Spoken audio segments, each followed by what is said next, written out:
Raya Haji makan daging korban 3 hari berturut, perut dah mula rasa ketat. Hati-hati usus tengah minta tolong tu. Hari pertama, bila kita makan banyak daging, tubuh akan banyak guna enzim untuk hadamkan protein. Tapi, bila overload, perut jadi berangin, sembelit dan berat susah turun. Hari kedua, usus dah mula kumpul bahan buangan. Kalau tak dibuang, toksin boleh masuk balik ke darah. Kulit mula kusam, otak rasa slow, badan cepat letih. Hari ketiga, kalau tak detox, keradangan boleh naik. Risiko hormon jadi kacau, haid tak teratur, TTC makin susah. Untuk lelaki pula, sperma pun boleh slow sebab tekanan oksidatif meningkat. Macam mana nak detox cepat lepas raya? Minum air limau kasturi suam tanpa gula lepas makan berat. Amalkan FT setiap pagi.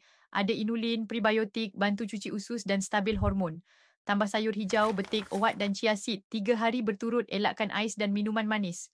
Tidur cukup dan jalan kaki ringan 15 minit sehari. Kalau awak tengah TTC, detox lepas raya ni penting gila. Jangan biar hormon awak berkarat dengan toksin. Minum FRT tiap pagi sebelum sarapan. Bantu cuci, bantu subur. Follow untuk tips hormon dan kesuburan setiap minggu.